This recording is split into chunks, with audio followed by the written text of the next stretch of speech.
네, 널뛰기 하는 것은 비단 주식시장뿐만이 아니라 지금 외환시장, 환율도 상당히 큰 폭으로 변동성을 주고 있습니다. 이것은 우리나라 개인적인 일이 아니라 글로벌 시장의 영향을 또 많이 받고 있는데요. 환율을 중심으로 해서 시장을 좀 풀어보도록 하겠습니다. NH농협선물의 이진우 리서치센터장 나와 있습니다. 안녕하십니까? 네, 안녕하세요. 자, 엔화가 드디어 또 속도를 내는군요. 네. 월요일 개장했는데 98엔 중반으로 가고 있습니다. 일본 니케이는 2%가 넘는 상승인데 네. 우리 시장은 영 심드렁합니다. 뭐 대북이라고 하는 부분도 있겠지만 일본 뭐 대북 리스크는 조차하고 일단 엔화 흐름 지난주에 뭐 구로다가 아주 또 세게 나왔어요. 네. 저는 그래서 표현을 가미가제 이렇게 표현을 썼는데 어떻게 보십니까? 네, 글쎄요, 뭐 북한 리스크는 우리 국내 언론의 과도한 뭐 여과 없는 그런 보도가 너무 이렇게 그 긴장감을 고조시키는 거 아닌가 싶은 생각이 듭니다. 뭐 단적으로 전쟁날 나라의 주가나 환율이 이럴 수는 없는 거죠. 지금 평소 대비 조금 이렇게 불안하긴 합니다만 여느 때나 볼 수 있는 정도의 시장 변동성이고요. 그거보다 지금 이제 지난주 목요일 날 발표 났던 BOJ의 그 양적 질적 금융 완화라고 자신들이 표현한 진짜 그 돈 찍어내기 초식이 파이낸셜 타임즈에서는 머니터리 레볼루션 통화 혁명이라고까지 표현을 했는데요. 준비한 화면 보시면서 설명드리겠습니다. 구로다 하루 있고 과거 이렇게 재무관 시절만 하더라도 우리로 치면 차관보급인데요. 그때부터 참 이 전설의 구로다라는 그런 이제 일본 관료들 사이에 이름이 그 회자될 정도로 이번에 이제 BOJ 총재가 되고서 첫 통화정책 회의였습니다만 옆에 보십시오. 이 사진은 뭐 조선일보에서 가져왔고 이 아래쪽은 한국경제신문에서 가져온 그래픽입니다만 무슨 뭐 학원 강사가 학생들 앞에서 이렇게 강의하듯이 나 이렇게 준비 많이 했거든. 깜짝 놀랐지? 네. 뭐 이런 정도입니다. 깜짝 놀랐죠. 예. 제일 위의 내용, 물가 안정 목표치는 2%. 여기 아래 내용이 보면 CPI, 전년비, 물가 상승률을 갖다가 2%, 물가를 2%까지 끌어올리겠다. 이 목표 달성은 2년 내로 하겠다. 그리고 이 마네타리 베이스, 이 여기서 이제 일본의 이 표현 자체가 마네타리 베이스가 머니터리 베이스 보는 통화죠. 네. 자기네들 뭐 한자로 써도 되겠는데 이렇게 쓰는 거 가타카나로 어지간하면 그 혀 짧은 발음으로 갖다 붙이는데요. 여기서 이제 또 짝퉁이 드러납니다. 미국판 QE에. 그런데 이거는 또 미국이 어느 정도 암묵적으로 너희들이 한번 실험을 해봐 이런 얘기 같은데요. 보는 통화를 2배 늘리겠다 그런 얘기고 국채 보유액과 평균 잔존기간 이른바 듀레이션이라고 얘기하는 거 2배 이상 늘리겠다. 이 아래쪽에 보시면 이런 얘기입니다. 장기 국채 매입 40년짜리 만기도 사겠다는 것이고 상장지수 펀드 그리고 리츠까지 부동산 펀드까지 사겠다라고 했으니 이렇게 얘기할 수 있겠네요. 돈 들고 있어봐야 앞으로 손해볼 테니까 주식 사고 집 사라. 그렇게 해서 강력한 자극을 준 것입니다. 준 것이고 좀 더 극단적으로는 이제 부채의 화폐화 이런 얘기가 나오는데요. 뭐 저 정도 특히 은행권 노트룰을 폐지했다 하는 부분 아까 화면에서 나왔던 국채 보유액 상한선을 철폐했다는 그 얘기는 지금까지는 찍어낸 돈 안에서만 국채를 보유하겠다 했는데 그 제한도 두지 않겠다는 얘기는 이제 뭐 일본 정부에서 돈 필요한 대로 그냥 국채 발행하고 그걸 갖다 다 받아내겠다는 얘기입니다. 나쁘게 얘기하자면 이제 일본 국채 시장은 시장이 아닙니다. 갸루상이 말하듯이 전에 시장이 아니문이다 하는데요. 네. 진짜 시장이 아닌 것이 이거 한번 보시죠. 지난 금요일 날 이런 상황이 벌어졌습니다. 일본 국채 JGB 선물 가격 시장인데요. 선물 가격이 급락했다. 그만큼 채권가격이 급락했고 금리가 올랐다는 얘기인데 지금 신년물 금리가 0.315%였습니다. 그날 장중 저점이 이만큼 국채 가격이 올라갔을 때 0.315%였던 것이 0.62%까지 급등을 하면서 국채 가격이 폭락을 했는데요. 이러고 이제 동경장은 끝났습니다만 야간 선물 시장에서 낙폭을 줄였고 니케이도 뭐 윗꼬리가 심하게 달렸습니다만 오늘 또 열리면서 또 이렇게 2% 넘게 급등하고 하는 얘기인데 아직은 괜찮습니다만 이것은 뭐 나중에 언제가 될지는 모르겠습니다만 궁극적인 JGB 시장에 나중에 모습이 이럴 수도 있다는 어떤 살짝 예고편이 같습니다. 즉 이거는 확률적으로 일어나기 힘든 얘기죠. 0.315 이게 0.62로 갔다는 얘기가 2배가 됐다는 얘기인데요. 하루 사이에. 자. 장중에 말입니다. 자, 그리고 이제 또 보시면은 이제 이 아베노믹스 이런 부분에 참 그 위력이라 할까요? 이 두터운 구름대. 이른바 이때 89년 이때부터 90년 초반부터 해서 이렇게 소위 말하는 잃어버린 20년 아니겠습니까? 이런 과정에서 이 두터워 보이는 이 구름대를 단숨에 쉬지도 않고 숨도 안 돌리고 돌파시켰던 것이 이른바 아베노믹스입니다. 그 위력을 인정해줘야겠고, 달러엔이 자, 여기서 결국 94엔까지 말로 끌어올린 다음에 이 부분에서 결국 주춤주춤 하던 이걸 또 땡겨 세웠는데요. 이제는 100엔 정도가 문제가 아니겠네요. 100엔 정도가 문제가 아니고 지금 저 정도라면은 사실상 일본 달러에는 뭐 시장 일각에서 말하는 200엔도 가능합니다. 200엔도 가능한데 이제 플라자 합의 이전 수준까지도 가겠다 하는 그런 얘기죠. 이제 뭐 차트는 이제 그만 보셔도 되겠고, 그 결국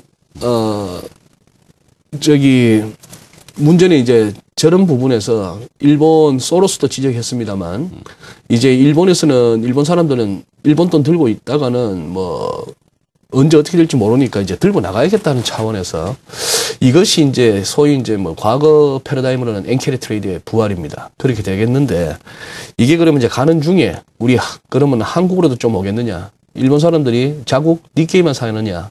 아니면은 우리 한국 증시로도 좀 오겠느냐? 이런 부분이 이제 궁금해지고, 해외 자본이 그러면은 니케이로 들어갈 경우에 그때도 엔을 빌려서 뭐 니케이를 들어간다면 별 문제가 없겠습니다만, 우리나라 투자하는 외국인들처럼 뭐 달러나 유로를 들고 들어와서 엔 바꿔서 니케이를 산다고 했을 때는 그때는 또 이제 환율 부분이 또 약간 머리가 아파집니다. 즉, 엔화 약세 속도가 니케이 상승 속도보다 더 빨라진다면은 뭐 주식에서 버는 걸 환해서 또 터질 수가 있다 하는 그런 상황인데, 뭐 엔을 빌려서 뭐 넘치는 엔이니까 빌려서 그렇게 간다면 모르겠는데요.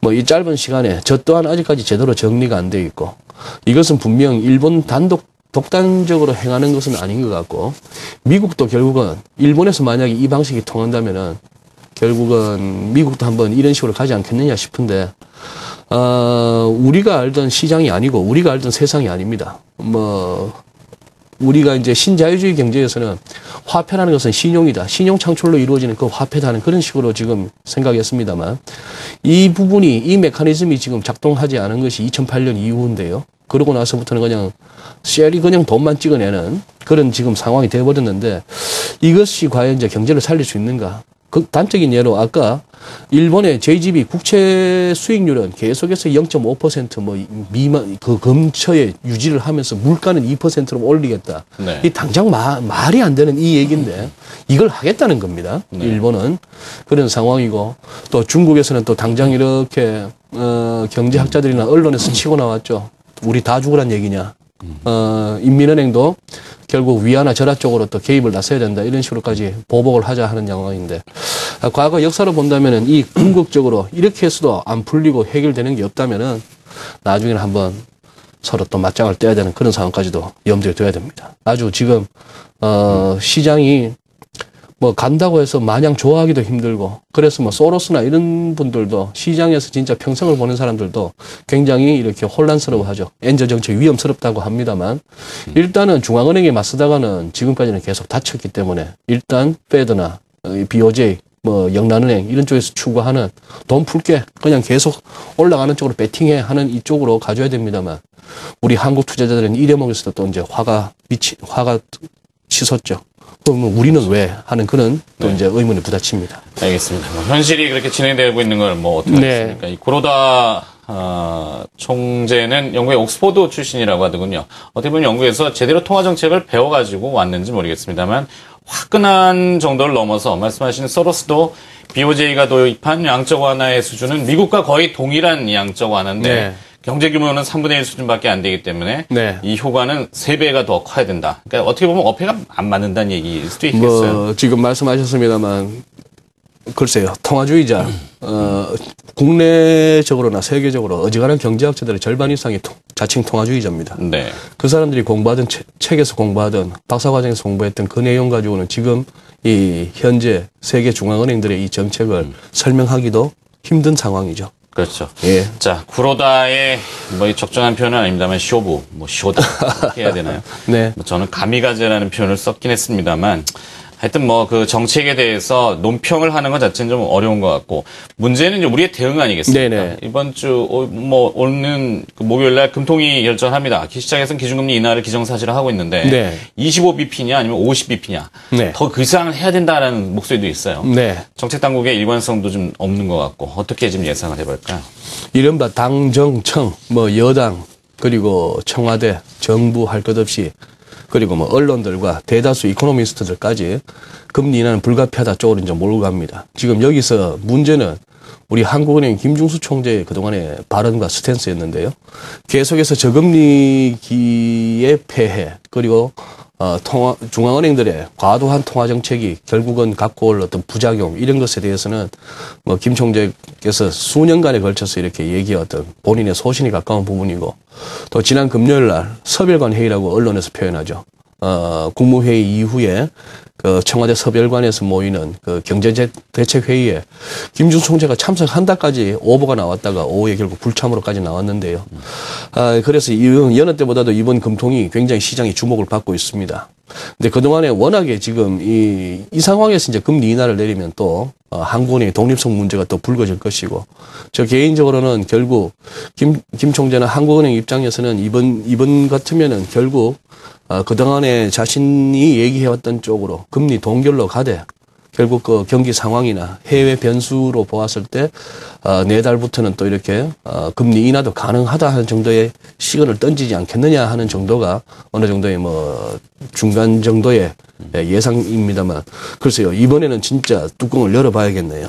카드판에 히든카드 쪼듯이 지금 이제 이번 주 금통위는 참 주목받고 그 이후에 시장 반응도 상당히 궁금해지는 그런 시점입니다. 네. 뭔가 하기는 해야 되는 시점이죠. 그렇죠. 네. 자, 환율 레벨 좀 점검해보고 네. 마무리하도록 하죠. 환율 레벨이 지금 1140원 언저리까지 왔습니다. 네네. 36원인데 네. 40원이 목전이고 40원과 50원 사이는 사실 두 톤 좀 레벨인 것 같은데 네. 뚫리면 1200원 또 보이고 네. 뭐 환율을 뭐 그림 그리듯이 갈 수는 없습니다만 환율이 계속 이렇게 무한정 이렇게 뭐 속도를 내게 되면은 주식이 분명히 안 좋기 때문에 그렇죠. 네. 환율은 어떻게 전망하십니까? 그렇죠. 뭐 환율 하락해 주식 사세요 이런 리포트들을 자주 봅니다만 역으로 환율 오를 때 주식이 오르는 경우는 잘 없었습니다. 저는 오히려 주식 빠지기 때문에 환율이 오른다 이렇게도 말씀을 드려왔는데 차트 보여드리면은 일단 우리 달러원 환율 같은 경우에 오늘 벌써 36원, 37원도 올라섬으로 인해 가지고 현재 이제 지금까지 작년 1185원 이후에 이 하락에 대해서 기술적인 반등이다 하는 정면에서의 관점을 조금 수정할 때도 됐다는 얘기죠. 자칫 추세 반전의 가능성도 염두에 둬야 되겠습니다. 자, 지금 달러엔이 저렇게까지 날아가는 와중에 우리 뭐 금요일 날은 8원도 오르고 오늘도 한 5원 정도 오릅니다만 이거 갖고는 촉탈불급인 것이 엔원이 보시면 다시 또 추락하는 모습이죠. 워낙에 달러엔이 급하게 오르다 보니까 우리 엔원이 못 쫓아가고 있는 그런 흐름입니다. 일본이 저렇게까지 나온다면 우리도 지금 환율은 좀 올라주는 게 정상입니다만 그런 상황인데 어쨌거나 우리 시장 1900포인트에 대한 아직까지 그 지지력은 상당히 시장이 기대하고 있는 것 같고요. 그런 상황이고 미국 고용지표도 별로 좋지는 않았습니다만 다시 또 고용지표 끝나자마자 또 이제 1분기 실적으로 또 넘어갑니다. 지난주 삼성전자 나쁘지 않은 그런 흐름이었고 이건희 회장 또 그렇게 말씀하셨죠. 스마트폰 이유가 잘 보이지 않는 상황에서 또 한 번의 위기를 얘기하셨는데 자, 이 대목에서 이제 삼성전자가 이제 버텨줘야 된다는 부분하고 그다음에 이번에 다시 한번 어닝 실적을 보면서 이 1900을 가지고 한번 네. 다퉈야 될 것 같습니다. 만약에 이것이 외국인들이 참 겁나게 팔고 있는데 이것이 이제 여러분들이 사이트에서 가끔 이렇게 주식 관련 사이트에서 가끔 보시는 것처럼 또 이 개인들의 어떤 그 선물 파생 쪽에 포지션 또 털어먹기 위한 외국인들의 그 정도라면 차라리 다행이겠고요. 그것이 아니고 근원적인 측면에서 뭔가 다른 길게 보는 내다 측면에서 한국을 떠난다는 그것이라면 그거겠습니다만 일단 네. 오늘 외국인들의 매도 규모가 좀 줄어든다는 부분은 좀 긍정적입니다. 알겠습니다. 네. 자, 시종 마켓리더의 특급 전략 NH농협선물 리서치센터 이진우 센터장이었습니다. 고맙습니다. 네, 감사합니다.